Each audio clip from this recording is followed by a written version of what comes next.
Cut money ফেরতের দাবিতে রবিবার কোচবিহারের সিতাই এলাকায় তৃণমূল কংগ্রেসের সাংসদ জগদীশ চন্দ্র বর্মা বসুনিয়া এবং সিতাইয়ের বিধায়ক সঙ্গীতা রায়ের বাড়ির সামনে বিক্ষোভে শামিল হলেন স্থানীয় বাসিন্দাদের একাংশ।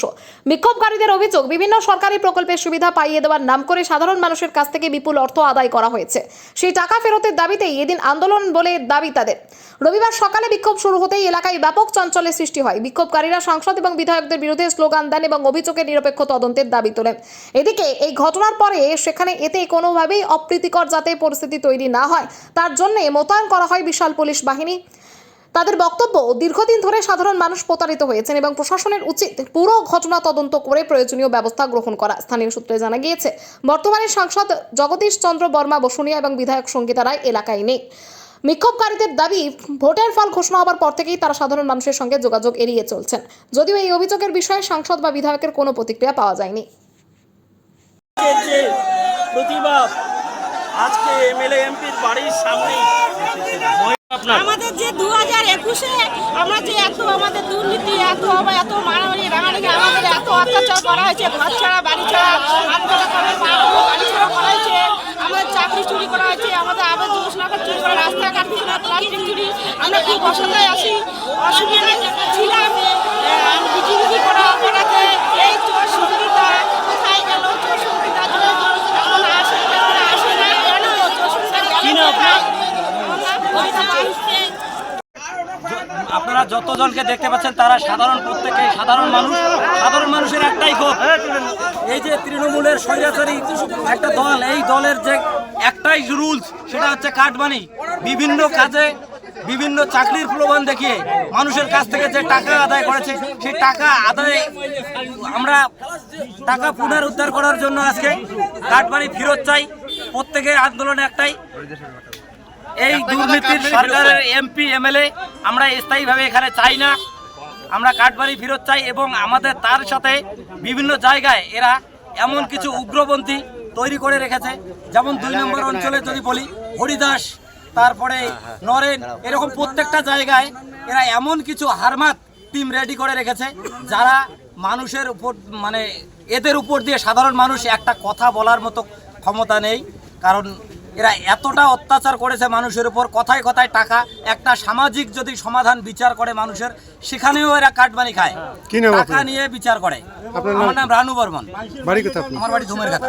মূলত অভিযোগ হচ্ছে এরা যে কাটমানি নিয়েছে আর ক্যাজুয়াল হিসেবে অনেক বেকার ছেলে টাকা নিয়েছে, তাদেরকে চাকরি দেয় নাই।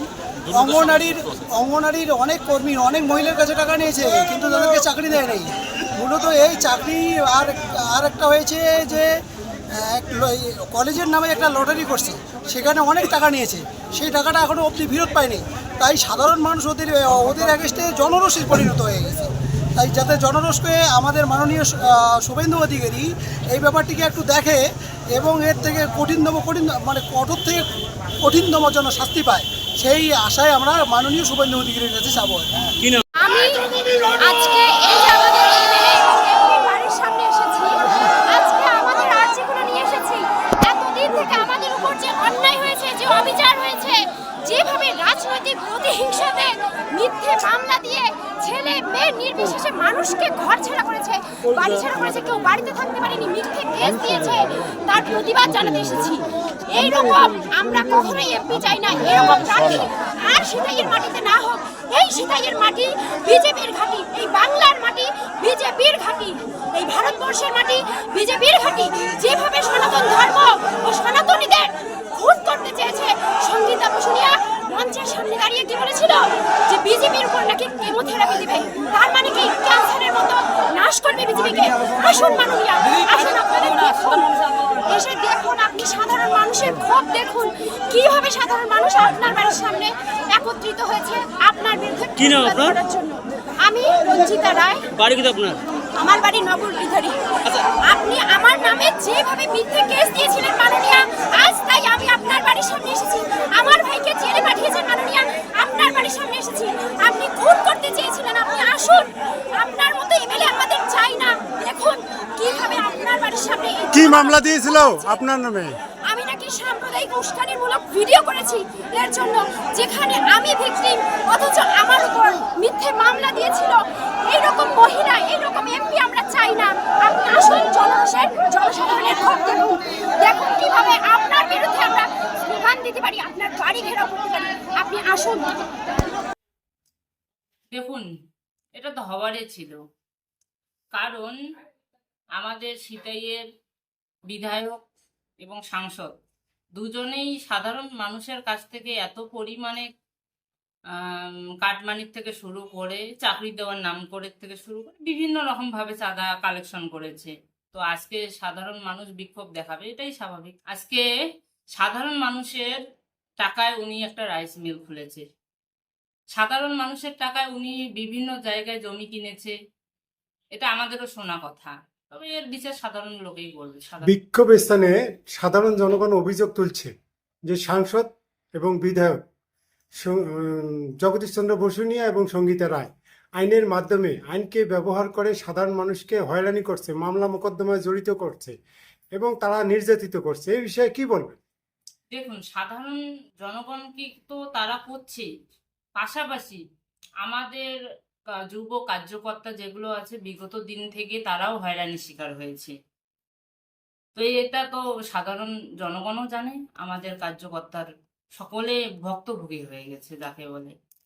তো আমাদের পার্টির নিয়ম মানে যা আছে নীতি আদর্শ, সে কারণেই আমরা পার্টির নীতি আদর্শ পালন করি জন্য আমরা এরকম ধরনের কোনো কিছু স্টেপ নেই না। বলছি 2026 নির্বাচনের ফলাফলের পরেই সিতাই থেকে নিখোঁজ বা ঘর ছাড়া সাংসদ এবং বিধায়ক জগদীশচন্দ্র বসুনিয়া, সঙ্গীতা রায়, এই বিষয়টা কি বলবেন? যদিও তাদের দাবি ছেলের চিকিৎসার জন্য তারা বাইরে আছে। দেখুন, উনি ওনার পার্সোনাল কাজে উনি যেতেই পারে, অসুবিধে নেই। তবে আমি আমার তরফ থেকে জগদীশ বসুনিয়া এবং সঙ্গীতা বসুনিয়াকে অনুরোধ করব খুব তাড়াতাড়ি এসে যাতে জনগণের প্রাপ্য টাকা জনগণকে বুঝিয়ে দেয়। ঘটনা হচ্ছে এই জগদীশ বসুনিয়া যে ব্যক্তিটি 2011 সালে তৃণমূল কংগ্রেস ক্ষমতায় আসবার পর আমি বিবেক ভদ্র দলের সম্পাদক, দলের প্রতিষ্ঠাতা এখানকার, আমার বাড়িতে পড়ে থাকতো কুকুরের মতন। আমি বলতাম ওনাকে দলে কোনোদিন নেওয়া হবে না, কারণ আপনার এলাকা গারানাটা কোনোদিন ভোট করাতে দেননি, আপনি ভোটে কোনো বিশ্বাসী নন, বুথ দখল করে ভোট নিয়ে আপনি ক্ষমতা কুক্ষিগত করেন। যে লোকটি কানু পাটোয়ারির দৌলতে উনি চাকরি পেয়েছিলেন, যে কানু পাটোয়ারির দৌলতে উনি আদাবাড়ি অঞ্চলের প্রধান হয়েছিলেন, তারপরে উনি স্বৈরাচারী নীতি প্রয়োগ করে সিপিএমের নির্দেশকে লঙ্ঘন করে উনি ওনার নির্দেশে সিপিএমকে চলতে বলেন। ওনাকে রানিং প্রধান অবস্থায় 2.5 বছরের মাথায় দল থেকে বহিষ্কার করা হয়। পরবর্তীতে তৎকালীন বামফ্রন্টের সম্পাদক নৃপেন্দ্রনাথ রায় ওনাকে কোলে তুলে নিয়ে ওনাকে মাথায় তুলে আরও শীর্ষ পদে দিয়ে ওনাকে হিরো বানান। পরবর্তীতে সেই নৃপেন রায়কে জুতো পেটা করেন উনি। এই লোকটি গুরুমারা বিদ্যা খুব ভালো জানেন। যখন তৃণমূল কংগ্রেস ক্ষমতায় এলো, civic police, village police, anganwadi, state transport, electricity board, এদের চাকরি দেবার ব্যাপারে আমি সহযোগিতার হাত বাড়িয়ে দিই বিনা পয়সায়, রাজনীতির রং ভুলে, জাতি ধর্ম ভুলে। সেই সময় এই লোকটি ওই রবি ঘোষের ওখানে গিয়ে রবি ঘোষের ওখানে মোটা টাকা দিয়ে উনি দলে প্রবেশ করেন এবং চামটায় শামসুল হক যে লোকের মার্ডারের উনি হচ্ছে নেপথ্যে কারিগর, উনি সুপারি গিলা দিয়ে হত্যা করেন। আর তারপরে বামফ্রন্টের 59 জনের নামে মামলা দায়ের করে তাদের ঘর ছাড়া করে উনি বুথ দখল করে বামফ্রন্টের লোককে এলাকা ছাড়া করে তিনি ক্ষমতায় আসেন। আপনার? আমার নাম বিবেক ভদ্র। বাড়ি কোথায়? সিতাই চৌপতি। আপনি অতীতে কোন দলের সঙ্গে যুক্ত ছিলেন? আমি তৃণমূল কংগ্রেসের প্রতিষ্ঠাতা ছিলাম, তৃণমূল কংগ্রেসের ব্লক সম্পাদক ছিলাম, জেলা সম্পাদক ছিলাম। 2021 সালে আমার দোকান, কাপড়ের দোকানপাট ভাঙচুর করে আমার ছেলে মাধ্যমিক ক্যান্ডিডেট, তার পড়াশোনা বন্ধ হয়ে যায়। 25 লক্ষ টাকার ক্ষতি করে আমি তখন থেকে আর্থিক দৈন্য দশায় ভুগছি।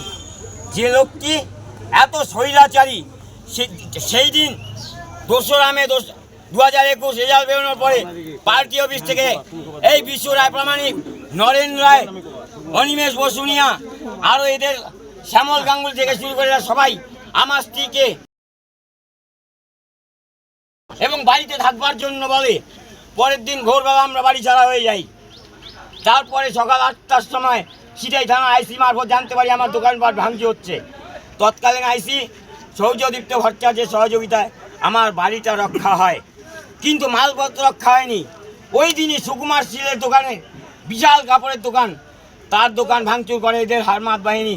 বসুনিয়া দাঁড়িয়ে থেকে সব করান। আমরা এনার দৃষ্টান্তমূলক শাস্তি চাই। এনাকে ফাঁসি দিলেও আমরা শান্তি পাবো না।